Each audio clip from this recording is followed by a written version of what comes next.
La historia del continente europeo es un largo recorrido a través de cientos de conflictos y cambios políticos que han marcado el transcurso de los acontecimientos que aún hoy configuran nuestra vida, y no hay época de mayores transformaciones económicas y sociales que la que vivió la población europea en los primeros años del siglo XX. Tras terminar la Primera Guerra Mundial, una nueva época nacía, y junto a ella, nuevas expresiones ideológicas tomaron forma en un mundo complicado, donde la mala situación económica y el auge de mentalidades extremistas amenazaban la paz que la sociedad gozaba tras vivir uno de los peores episodios bélicos de la historia.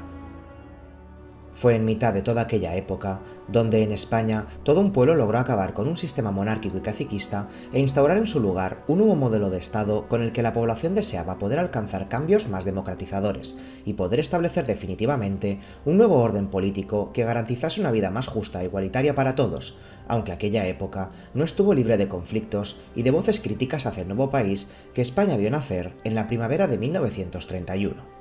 Esta es la historia de la Segunda República Española.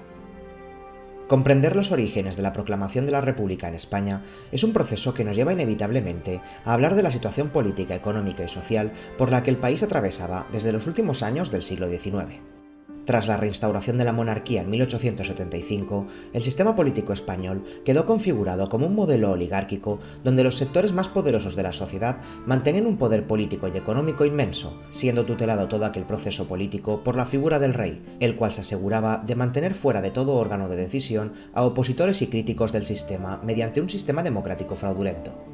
A través del establecimiento de una gran red de favores clientelares y el uso del poder caciquista, el sistema se mantuvo estable manipulando los procesos electorales, para que siempre ganasen los partidos a los que el rey confiaba, manteniendo siempre un eje central de respeto hacia la monarquía, al poder de la Iglesia y a los beneficios que traía el sistema capitalista para una parte de la población. Pero a medida que los años fueron pasando, este sistema mostró ciertas ineficiencias al no poder solucionar muchos de los problemas por los que los españoles atravesaban.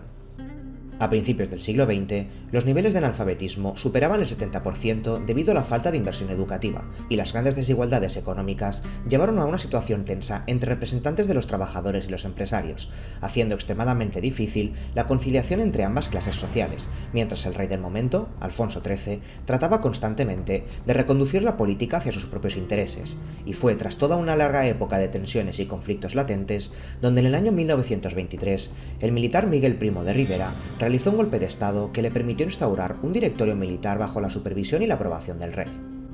Durante los siguientes años, en España se vivió un sistema dictatorial amparado por la monarquía, y aun a pesar de los numerosos intentos de pacificar España, muy pronto surgieron grupos opositores tanto dentro como fuera del país, y tras iniciarse una gran crisis económica mundial a finales de los años 20, junto con la pérdida de carisma del dictador, muchos fueron quienes recomendaron a Alfonso desvincularse de Primo de Rivera, ya que se temía que la imagen de la monarquía fuera asimilada con la dictadura, lo que podría significar que si caía Primo de Rivera, Alfonso caería con él.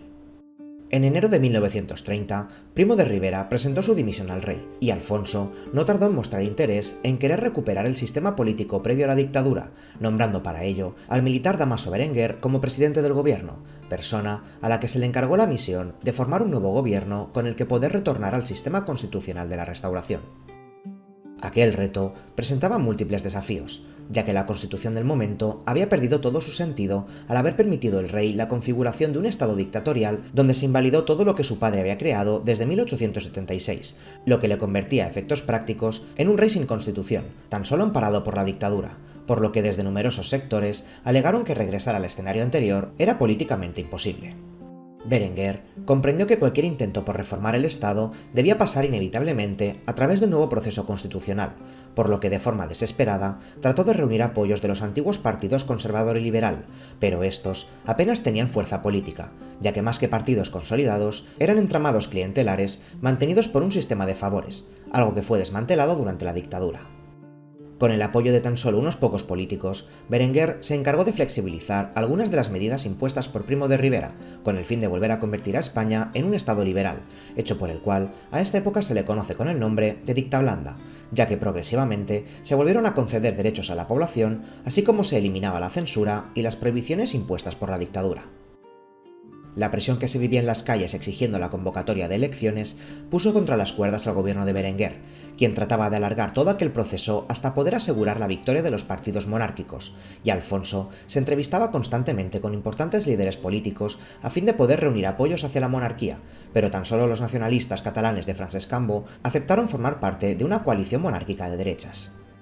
La voluntad del rey y de Berenguer de volver a una situación previa como si nada hubiera pasado no contó con el apoyo ni de políticos ni de la población, de entre la cual las ideas republicanas comenzaron a aflorar tanto en las clases bajas como en las clases medias urbanas y los sectores profesionales, dado que para aquel entonces muchos eran quienes argumentaban que el concepto de realeza era algo incompatible con el funcionamiento de los sistemas modernos, y así como la monarquía era cada vez más asociada con el despotismo y la dictadura, la república era concebida como el sistema político que traería la democracia a España.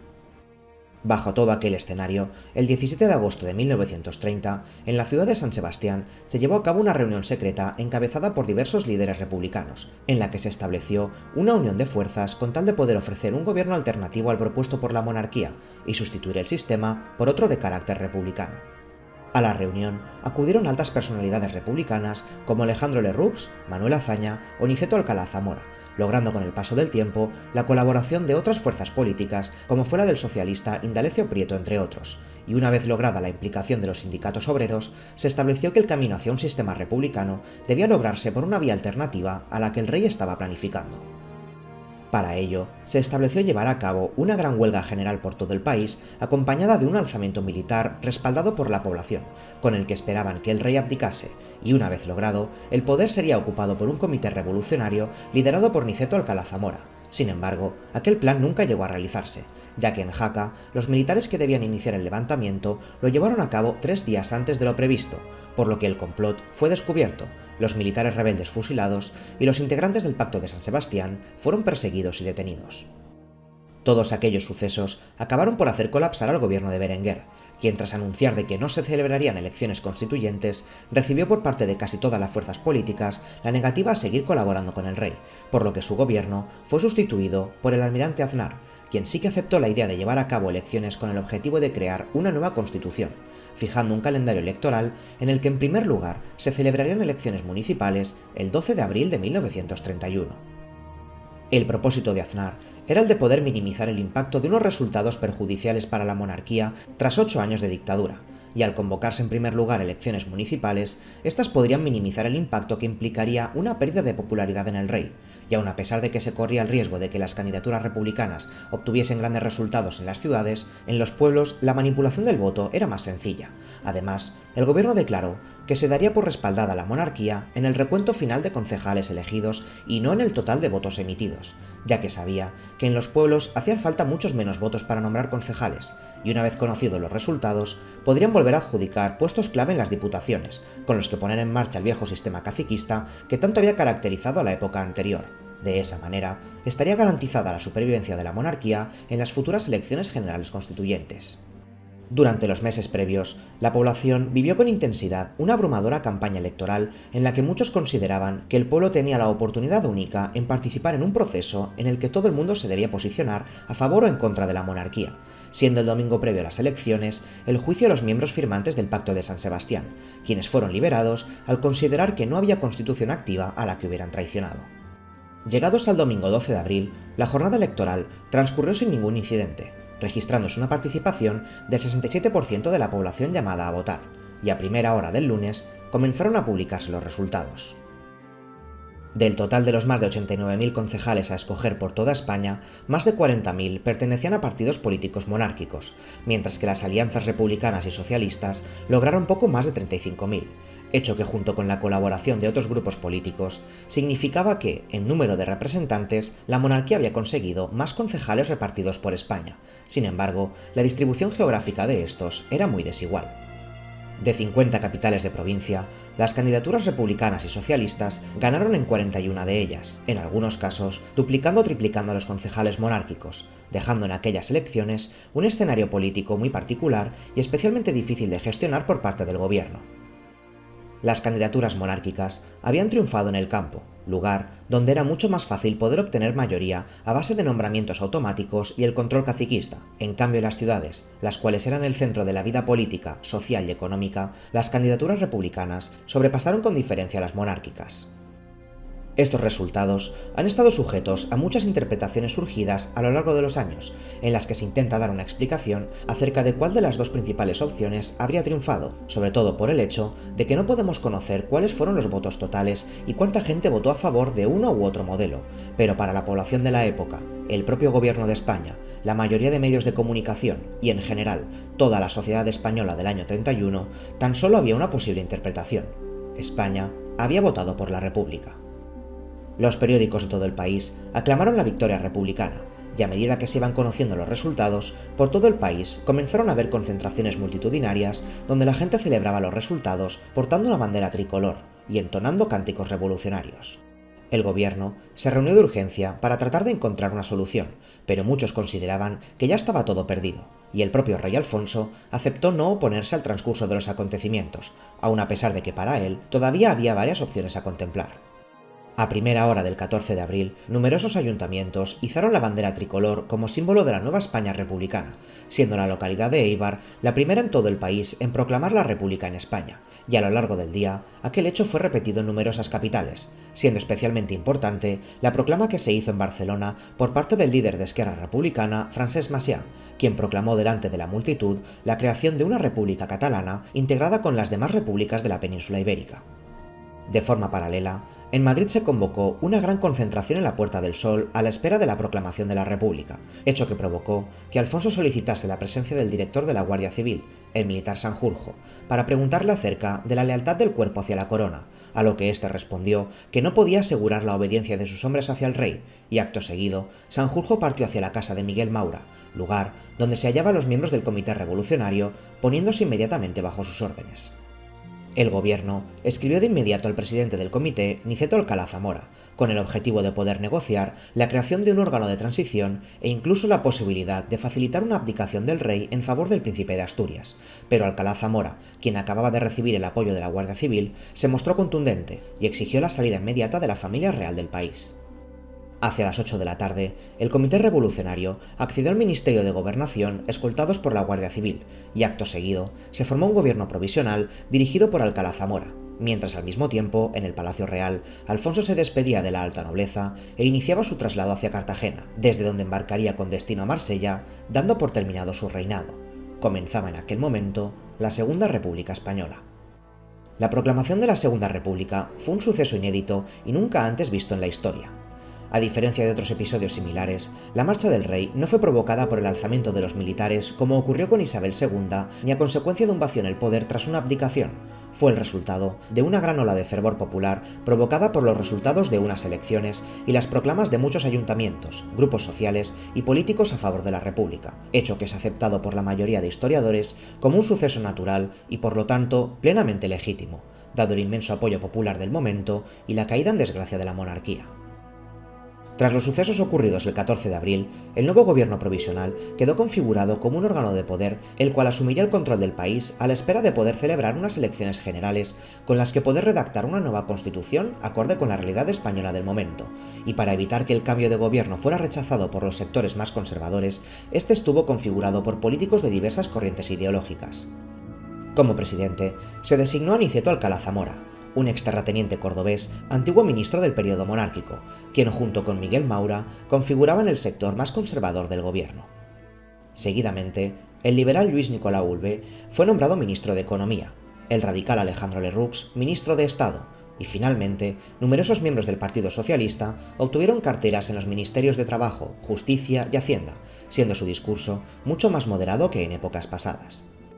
Y así, en abril de 1931, España inició una nueva etapa en su historia, un instante donde se comenzó a plantear establecer profundas reformas que transformaran el país en un Estado moderno y plural, asegurando que la introducción de un nuevo modelo político no supondría una amenaza para los opositores, y que la República se mantendría dentro de unos límites ideológicos razonables. Sin embargo, el nacimiento de este modelo de gobierno llegó en uno de los peores momentos de la historia.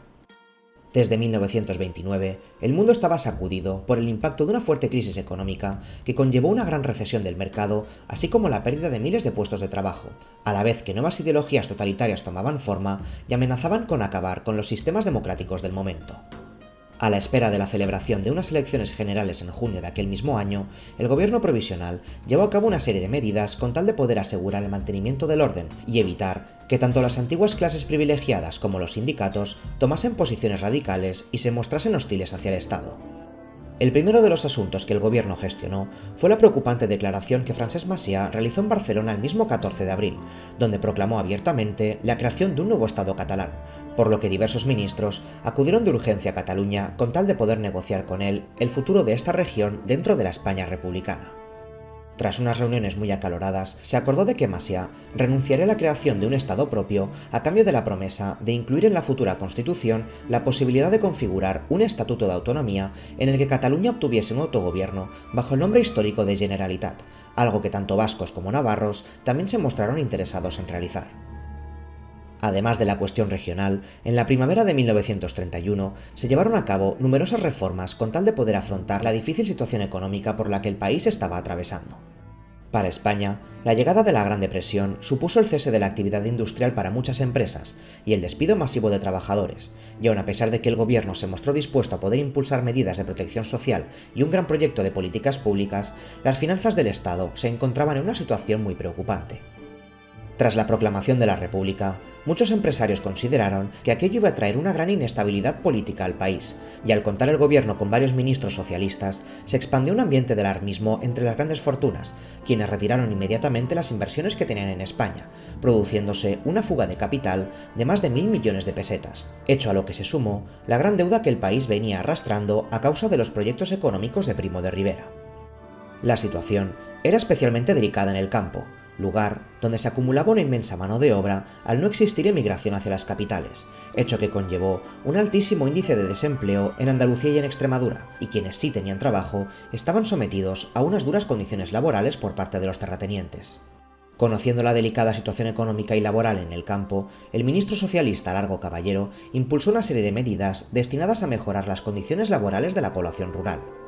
En primer lugar, se aprobó el llamado Decreto de Términos Municipales, una norma que forzaba a los terratenientes a contratar primero a los trabajadores que vivieran en el mismo municipio en el que estuviera la tierra, dado que muchas veces los empresarios recurrían a mano de obra mucho más barata procedente de otros lugares igualmente necesitados a trabajar, o bien dejaban la tierra improductiva con tal de que subiera el precio de los productos y así mantener los beneficios, y junto a ello se crearon los jurados mixtos, asambleas donde tanto sindicatos y empresarios llevarían a cabo negociaciones acerca de los derechos laborales.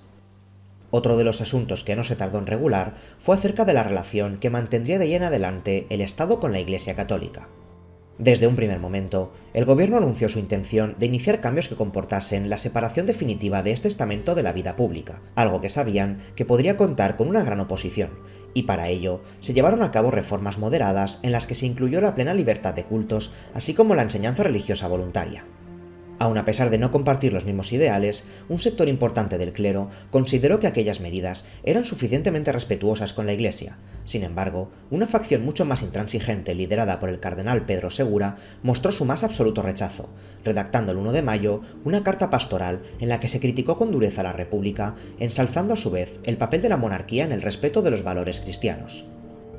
La situación se tornó mucho más tensa el día 10 de mayo, donde durante un acto político encabezado por un grupo monárquico se hizo sonar en Madrid la Marcha Real, seguida de varios vivas al rey, lo que molestó a varios republicanos, iniciándose una pelea callejera donde rápidamente corrió el rumor de que los monárquicos habían asesinado a un taxista que lanzó un grito a favor de la República. A raíz de aquella noticia, el odio se escampó con rapidez por todo el país, desatando una gran furia hacia los periódicos monárquicos y se llevó a cabo una gran quema de conventos por toda España. El gobierno no pudo o no quiso actuar ante aquella escalada de violencia, y debido a ello, un gran sector tanto monárquico como eclesiástico consideró que los políticos eran en parte responsables de lo ocurrido, lo que generó un sentimiento de rechazo hacia la República de los sectores más conservadores, y tras la expulsión definitiva del cardenal Segura del país, muchos consideraron que el nuevo Estado se mostraba como un órgano de poder hostil hacia el cristianismo. Continuando con las reformas, el ministro Manuel Azaña mostró su interés en poder modernizar al ejército y convertirlo en un cuerpo leal a los valores republicanos. Para aquel entonces, el ejército contaba con una ratio de un oficial por cada 3 soldados, algo que comparado con otros países demostraba un desequilibrio importante en las fuerzas del Estado. Además, Azaña temía que el alto número de oficiales y su gran autonomía pudieran representar una posible amenaza al orden. Es por ello que ya desde su etapa como ministro de guerra, Azaña impulsó la Ley del Retiro de la Oficialidad, una norma donde los oficiales podrían, de manera voluntaria, retirarse del servicio cobrando la totalidad de su sueldo. El objetivo era el de poder retirar a una gran plana de oficiales quienes habían hecho carrera durante el periodo monárquico y poder sustituirlos por nuevas caras leales al gobierno. Además, se retiraron algunos ascensos concedidos durante la dictadura de Primo de Rivera y se clausuró la Academia Militar de Zaragoza, una institución reabierta por el dictador, la cual Azaña consideró incompatible con los valores republicanos por el tipo de instrucción que allí se realizaba, y al hacerlo, un amplio sector militar consideró que aquello era un ataque al espíritu del cuerpo del ejército, siendo especialmente dura la crítica de su último director, el militar Francisco Franco. Llegados al mes de junio, el gobierno decretó la primera convocatoria de elecciones generales de la Segunda República, suceso que permitiría dar a conocer la opinión de los ciudadanos acerca del nuevo rumbo que el país estaba tomando, así como se podría configurar un parlamento con el que poder redactar una nueva constitución. Tras la jornada electoral del 28 de junio, el Parlamento español quedó configurado como una cámara con una gran pluralidad política. Con una participación de más del 70% de los convocados, el Partido Socialista liderado por Julián Besteiro logró ser la candidatura más votada con 115 escaños a su favor, el cual con el apoyo de otras fuerzas socialistas y la izquierda republicana sumaban una amplia mayoría en el Congreso. Por otro lado, el Partido Republicano Radical de Lerroux permaneció como segunda fuerza y máximo representante de las clases media y alta, encabezando la corriente ideológica de la derecha, a la que también se le sumaron otras fuerzas monárquicas, eclesiásticas y carlistas.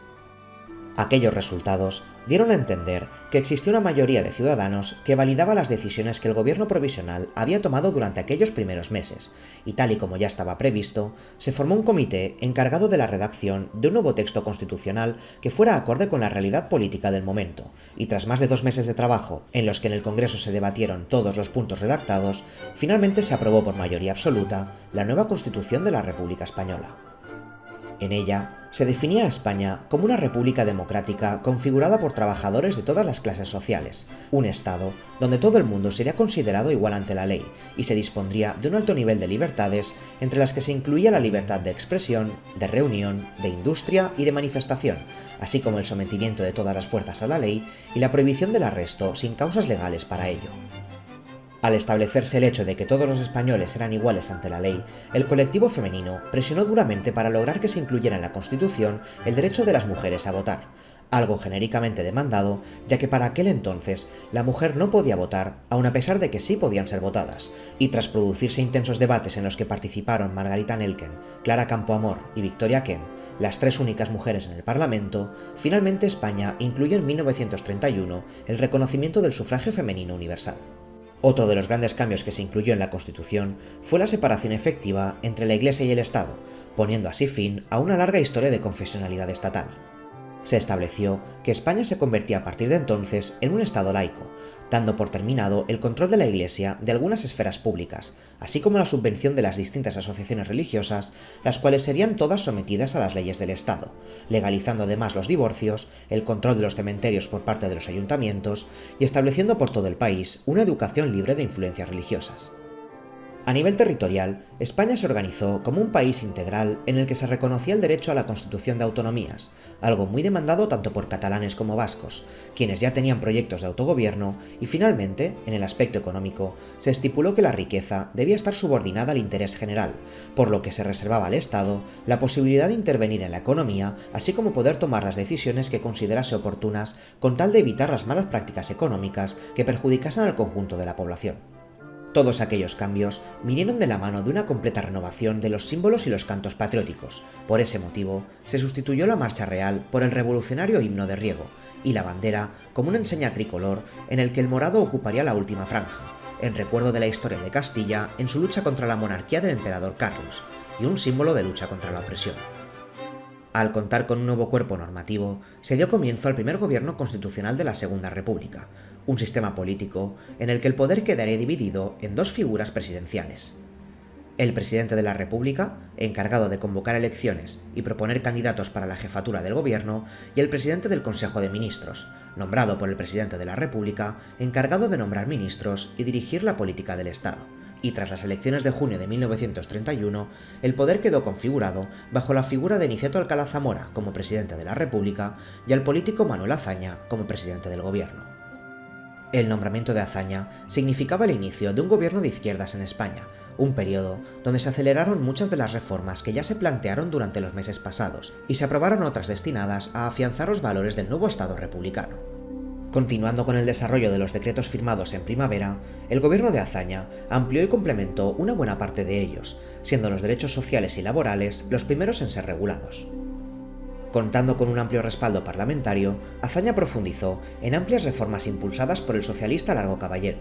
Se regularizó la creación de los convenios colectivos, se aplicó la ley del cultivo forzoso, se garantizó el derecho de huelga sin despido y por primera vez en la historia se legalizaron 7 días de vacaciones pagadas.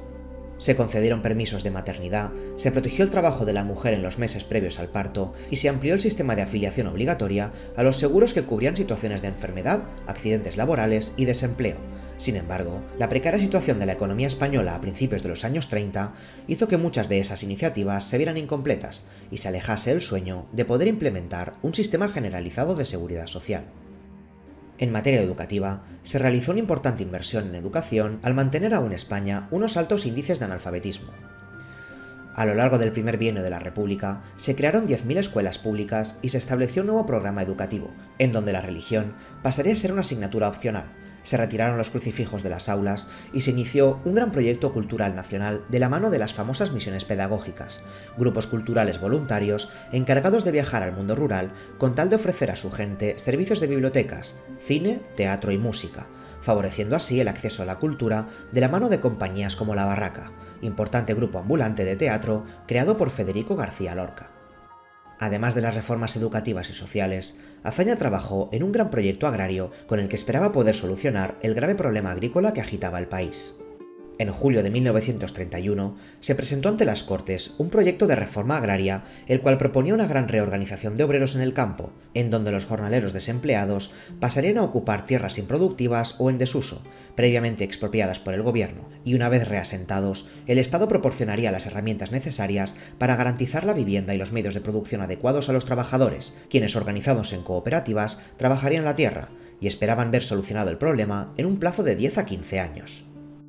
La ley de reforma agraria contó con una gran oposición tanto dentro como fuera del Parlamento, ya que los grandes terratenientes, propietarios y representantes de derecha no estaban dispuestos a aceptar la expropiación como un método económico justo, exigiendo al gobierno que aquellas tierras puestas en disposición de los obreros fueran debidamente indemnizadas, y debido al gran debate que se originó en el Congreso, esta ley tardó más de lo habitual en ser aprobada, y fue en ese instante de división política donde la República sufrió una brusca sacudida en el verano de 1932. A las 3:30 de la madrugada del día 10 de agosto, José Sanjurjo protagonizó un golpe militar en la ciudad de Sevilla en contra de la República, a la espera de que otras facciones del ejército se uniesen al acto, tal y como ocurrió con Primo de Rivera.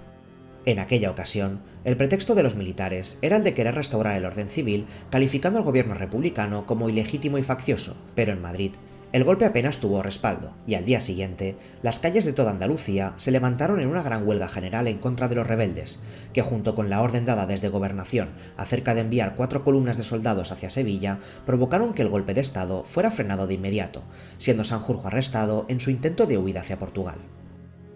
Aquel suceso dejó entrever la fuerte polarización política por la que la ciudadanía estaba atravesando.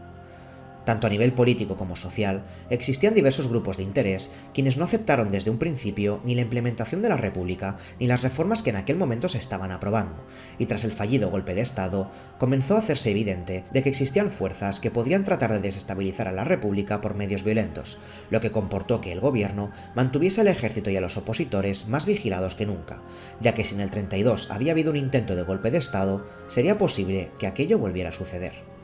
Mostrando un profundo rechazo a los hechos y mostrando una clara imagen de unidad, el Parlamento aprobó de inmediato la reforma agraria de Azaña y el Estatuto de Autonomía de Cataluña, el cual se debatía intensamente tras recibir algunas modificaciones por parte de las Cortes, siendo en septiembre de 1932 donde finalmente se votó a favor de la creación de un órgano de autogobierno catalán, que recibiría el nombre histórico de Generalitat de Catalunya, la cual pasó a estar presidida por el líder de Esquerra Republicana, Francesc Macià. De igual manera que algunos grupos opositores, en las calles no todo el mundo se mostraba favorable a las reformas del gobierno de Azaña. Desde la derecha, se criticaron duramente todas las medidas que los republicanos y socialistas proponían, al considerarlas un ataque directo a sus derechos de propiedad, y desde la izquierda, los sectores más radicales del mundo obrero también mostraron un profundo descontento con las medidas de Azaña, ya que todo el proceso de reorganización obrera no se estaba haciendo lo suficientemente rápido, y desde el ala más extrema de la CNT, la Federación Anarquista Ibérica, se calificó tanto al gobierno como a otros sindicatos como cómplice de un aburguesamiento de la República. Por ello, prácticamente desde la creación del nuevo Estado se llevaron a cabo decenas de huelgas con tal de que se profundizaran en reformas verdaderamente revolucionarias. Las huelgas y los conflictos entre sindicatos y fuerzas del orden cobraron una especial importancia en el otoño de 1932, momentos en los que tanto la Guardia Civil como la Guardia de Asalto protagonizaron grandes enfrentamientos por el control del campo. El momento de máxima tensión se vivió en Cádiz en enero de 1933, donde un comité anarquista proclamó el comunismo libertario en la pequeña localidad de Casas Viejas y, armados con escopetas, asaltaron el cuartel de la Guardia Civil del pueblo. De forma inmediata, llegaron camiones de la Guardia Civil y la Guardia de Asalto y buscaron a los responsables de lo sucedido, momento donde alguien les comunicó que los anarquistas se encontraban en la casa de un anciano del pueblo llamado Seis Dedos, y tras descubrir que efectivamente estaban allí atrincherados, de inmediato comenzó una lucha armada entre ambos bandos que duraría hasta la madrugada del día 12 de enero. Fue en ese instante donde el capitán de la Guardia de Asalto ordenó que se prendiera fuego a la choza y se ametrallase a cualquier persona que intentase salir, y tras cumplir con la orden, se procedió a arrestar a otros vecinos sospechosos de actividad anarquista, siendo fusilados al instante, terminando aquel suceso con 19 muertos civiles y 3 miembros fallecidos de los cuerpos de asalto. Aquel suceso conmocionó a toda la opinión pública del momento, y desde el Parlamento, tanto grupos de derecha como izquierda culparon al gobierno de Azaña de lo sucedido al ser en última instancia el responsable de las actuaciones de la Guardia de Asalto. La derecha acusó a Azaña de haber favorecido un clima propenso a la desobediencia civil al conceder más poderes a los sindicatos, y desde la izquierda, tanto sindicatos como socialistas consideraron que los guardias se habían extralimitado en sus funciones, llegando a popularizar entre todos los políticos el bulo de que había sido Azaña quien dio la orden de llevar a cabo la matanza de Casas Viejas. Toda aquella crisis provocó la pérdida de los apoyos socialistas al gobierno republicano, el cual a lo largo de todo 1933 fue quedando cada vez más aislado, hasta el punto de que Azaña finalmente presentó su dimisión al no tener el respaldo necesario para seguir gobernando. Alcalá Zamora aceptó la dimisión y, contemplando la gran pérdida de popularidad del partido de Azaña y el gran descontento parlamentario que entre izquierdas y derechas existía, finalmente decidió convocar unas nuevas elecciones para finales de 1933. La convocatoria de las segundas elecciones en época republicana movilizó a toda la oposición azañista, la cual encontró una causa en común para poder coaligarse y formar grandes grupos políticos con los que poder optar a una amplia mayoría de derechas. Ya presente desde las primeras elecciones, el Partido Republicano de Alejandro Lerroux era el gran representante de todos aquellos descontentos con las reformas de izquierdas y los afectados de las reformas agrarias, formando una gran alternativa de derechas, el cual durante todo el gobierno de Azaña se encargó de cargar duramente contra los socialistas, al considerar que habían llevado a España a un peligroso estado de alarma y de ejercer un poder semiautoritario en los años anteriores. Como partido garante del orden y de la creación de un Estado fuertemente católico y muy influenciado por las ideas de Benito Mussolini, el abogado Gil Robles creó en 1933 la Confederación Española de Derechas Autónomas, una formación muy crítica con el Estado republicano, con el liberalismo e incluso con los valores republicanos, siendo Robles un importante asistente en los mítines de Hitler en Alemania. Los grupos monárquicos mantenían aún su división acerca de los derechos de sucesión al trono español, dividiendo a los partidarios carlistas y su visión más tradicionalista de la política de los alfonsinos, recogidos en el partido Renovación Española, liderada por aquel entonces por Antonio Goicoechea y posteriormente por el autoexiliado José Calvo Sotelo. Y finalmente, a tan solo unos pocos días de la celebración de las elecciones, los grupos militares más reaccionarios cerraron filas en torno a un partido recién creado de la mano del hijo del dictador Miguel Primo de Rivera, el partido de José Antonio Primo de Rivera, Falange Española y de las Jons, un partido fascista inspirado en los modelos italiano y alemán, defensor de un Estado totalitario y enemigo del comunismo y del capitalismo burgués. En las elecciones de 1933 se plasmaron muchos de todos aquellos sentimientos que se mostraron opuestos al transcurso del primer bienio, y debido a la crisis que la izquierda estaba atravesando y la gran unión de fuerzas de derecha, España votó en aquella ocasión un cambio de rumbo totalmente diferente a lo ocurrido tan solo 2 años atrás. Con más de un 30% de los escaños totales, el partido de Gil Robles se alzó con la victoria, seguido del Partido Republicano Radical de Lerroux, hecho que junto con la colaboración de otros grupos de derechas, como el Partido Agrario Español o el Partido Liberal Demócrata, aseguraba el dominio de la derecha en el nuevo Parlamento. Desde más atrás, el Partido Socialista quedó relegado a la tercera posición tras la pérdida de 56 escaños, y de igual manera, los demás partidos que formaron parte de la Unión Republicana y Socialista también sufrieron una gran disminución de representación, en especial el Partido de Azaña, quien tan solo obtuvo 5 escaños. Pero aparte de los resultados, aquellas elecciones tuvieron un peso importante en la historia de España, ya que era la primera vez tras la aprobación del sufragio universal masculino en 1890 en el que las mujeres finalmente pudieron ejercer su derecho a votar en unas elecciones generales. Tras contemplar el nuevo reparto ideológico del Parlamento, Alcalá Zamora reflexionó acerca de cuál de los grupos parlamentarios debía encabezar la formación de un nuevo gobierno, ya que a pesar de haber ganado las elecciones, Zamora no consideró que la CEDA fuera un partido de confianza, al mostrarse muy en contra del sistema republicano y de la Constitución del momento, por lo que sumado al hecho de que Gil Robles se negó a prestar juramento de lealtad, el presidente de la República le concedió la formación de gobierno al radical Alejandro Lerroux, miembro de gran prestigio dentro de las filas de derecha, el cual modeló su discurso una vez comenzó a presidir el Estado.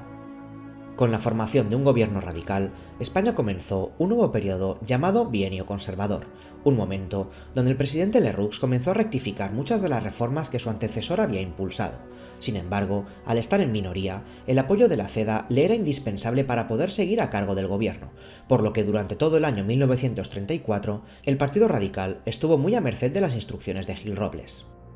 La rectificación de los acuerdos alcanzados en el bienio anterior enfureció a una gran parte de los beneficiados por las reformas de izquierdas, quienes veían en el nuevo gobierno un intento por deshacer todos aquellos logros que tanto les costó conseguir, originándose en España un sentimiento fuertemente polarizado entre quienes apoyaban las contrarreformas de Lerroux y los sectores perjudicados por ello. Progresivamente, los terratenientes volvieron a asumir el control de sus tierras, y los jornaleros sindicados o acogidos a las reformas de Azaña fueron inmediatamente despedidos y sustituidos por mano de obra barata procedente de Portugal o Galicia, y tras la eliminación del control del precio del pan, este subió en algunas regiones hasta un 70%, enfureciendo a una gran masa sindicalista, la cual rápidamente convocó grandes movilizaciones por toda España. Para la CEDA, el trabajo en el campo era considerado como un acto de servicio nacional, y por lo tanto, la convocatoria de huelgas en plena campaña de recogida era abiertamente un desafío hacia el gobierno y un delito de traición, por lo que rápidamente exigieron el uso más contundente de las fuerzas del orden para impedir que se realizaran, procediendo a ilegalizar diversas asociaciones obreras, como fue el caso del Sindicato de Trabajadores de la Tierra, y el cierre de diversas casas del pueblo socialistas. Además del conflicto obrero, destacó también un importante enfrentamiento político con el presidente de la Generalitat catalana, Lluís Companys, quien presentó en aquel año una ley de contratos en la que parte de las tierras de cultivo serían entregadas a los campesinos de la viña conocidos como rabasaires, hecho que llevó al gobierno a denunciar aquella práctica ante el Tribunal de Garantías Constitucionales, mientras paralelamente algunos sectores de derechas comenzaron a cuestionar el papel de las autonomías en el Estado. El enfrentamiento entre políticos de distintas mentalidades, así como el agravamiento de las condiciones laborales y el surgimiento de una prensa cada vez más demagógica, provocaron una fuerte polarización de ideas entre la población española, una sociedad la cual poco a poco se mostraba inclinada a dar su apoyo a movimientos cada vez más radicales, y tras el triunfo generalizado de las ideologías totalitarias en Europa, muchos temían que España iniciara el camino hacia uno de aquellos destinos. En el campo de la política, el Partido Socialista sufrió una crisis interna al distanciarse los partidarios moderados de Julián Besteiro de los discursos revolucionarios de Largo Caballero, quien con cada reforma conservadora amenazaba con la convocatoria de inmensas huelgas y actos revolucionarios en contra de los patronos, y por otro lado, los partidarios de la CEDA veían en Gil Robles a un líder capaz de gobernar con fuerza a una república débil, y tras asistir a diversas conferencias del partido nazi en Alemania, Robles, muy influenciado por las ideas de Joseph Goebbels, planificó una gran campaña de propaganda en la que jóvenes de toda España acudían en masa imitando el saludo romano y calificaban a Robles como el jefe, quien alentaba a la población a seguir el mismo ejemplo que en Alemania, ya que bajo su entender, la democracia era un instrumento para alcanzar con el tiempo un final superior. La situación más crítica de aquel periodo se dio en octubre de 1934, donde la CEDA, a sabiendas de que el Partido Radical necesitaba de su apoyo para mantenerse en el poder, le exigió la entrada de 3 ministros de la CEDA en el gobierno, quienes debían ocupar las carteras de Trabajo, Agricultura y Justicia. algo que finalmente Lerroux se vio obligado a conceder, hecho que fue duramente condenado por toda la oposición de izquierdas al considerar que aquel era el primer paso hacia la consolidación del fascismo. A raíz de ello, por toda España comenzaron a sucederse diversos levantamientos en contra del gobierno y de la CEDA, algo que fue combatido con la declaración del estado de guerra en todo el país, siendo llamado el ejército para que actuase inmediatamente en caso de que fuera necesario, y aun a pesar de que bastó la presencia de los militares para acallar muchas de las protestas, en Asturias se vivió un fuerte episodio de lucha que sobrepasó todo lo esperado. Los trabajadores mineros y sindicalistas del norte hicieron acopio de armas y declararon el inicio de la lucha obrera revolucionaria en contra del gobierno, algo que en pocos días contó con el apoyo de miles de trabajadores y políticos de izquierdas de toda la región de Asturias. Ante aquella situación, el ministro de Guerra, Diego Hidalgo, tomó la decisión de enviar al ejército hacia Asturias, nombrando como máximo responsable de las operaciones en el norte al general Francisco Franco, quien conocía bien todo aquel terreno al visitar con frecuencia aquellas tierras por estar casado con una mujer asturiana. Franco consideró que el levantamiento de Asturias debía ser aplastado con toda la contundencia del ejército, y para ello envió a los mercenarios marroquíes, quienes constituían el ejército colonial de África, caracterizado especialmente por su manera cruel de ejercer la lucha y el caso omiso a las prácticas humanitarias. Como si de una región enemiga africana se tratase, Franco bombardeó Asturias con artillería pesada y bombardeos aéreos, y tras la captura de Gijón y Oviedo, numerosos activistas de izquierdas fueron arrestados y en algunos casos ejecutados sin juicio, siendo aplastado todo aquel levantamiento con un balance de 1.500 fallecidos y más de 30.000 prisioneros por toda España. Además del conflicto en Asturias, otra región de España también mostró su profundo rechazo a la decisión del Ejecutivo de incorporar 3 ministros de la CEDA, desafiando al gobierno en octubre de aquel mismo año. En Cataluña, el presidente Companys denunció la deriva fascista a la que el país estaba encaminado, proclamando en Barcelona la creación de un Estado catalán dentro de la República Federal Española. Ante aquella declaración, el gobierno de España también envió el ejército a Cataluña, pero a diferencia de lo ocurrido en Asturias, el general Batet ordenó a sus soldados que tan solo limitaran su actuación en arrestar a los políticos responsables de aquel acto, y desoyendo el consejo de Franco, quien le instaba a usar a la legión con tal de dar un castigo ejemplar a los catalanes, Batet pidió a sus hombres que fueran ciegos, sordos y mudos ante cualquier intento de provocación, hecho por el cual se evitó un gran baño de sangre en Barcelona y se procedió a detener a Lluís Companys, quien fue sentenciado a 30 años de cárcel por sedición, y tiempo después se procedió a dejar en suspensión la autonomía catalana.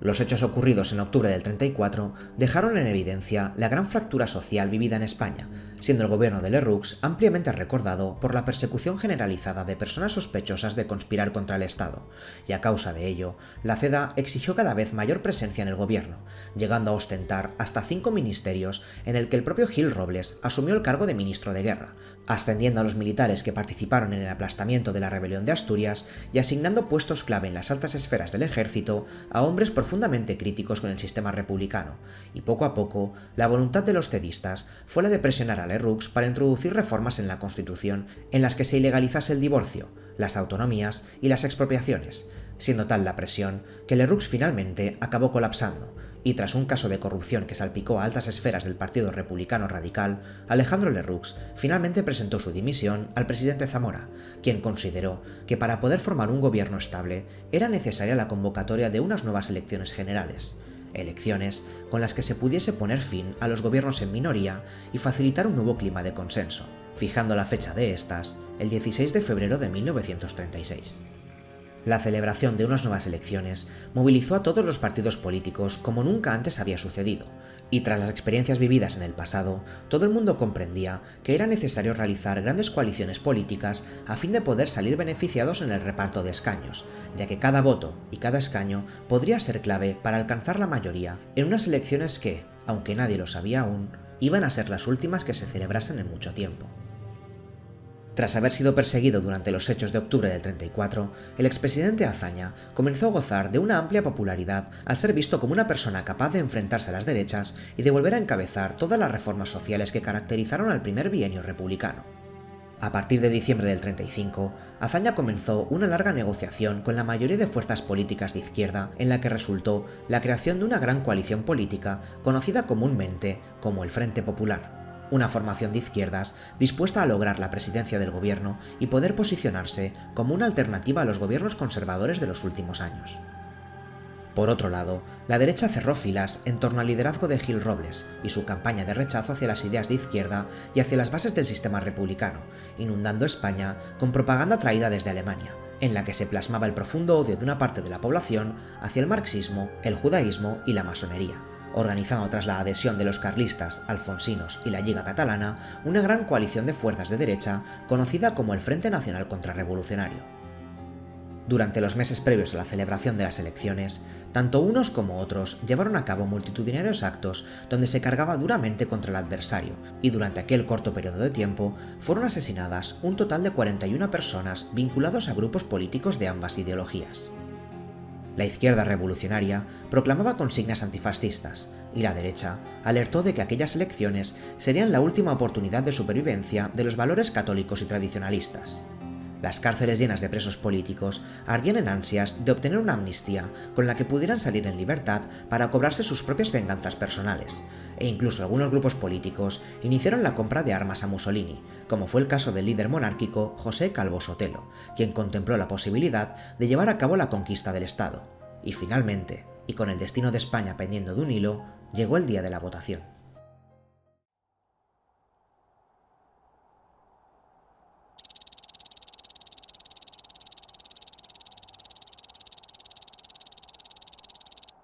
Con más de 4,5 millones de votos por bloque y con una diferencia de tan solo 150.000 papeletas, el Frente Popular se alzó con la victoria en una de las elecciones más reñidas de la historia, pero a pesar de la mínima diferencia de votos, el sistema electoral benefició enormemente a los partidos ganadores, lo que se tradujo en una mayoría absoluta de la izquierda con un total de 286 escaños, algo que dejaba irremediablemente a los partidos de derecha sin posibilidad alguna de alcanzar el poder.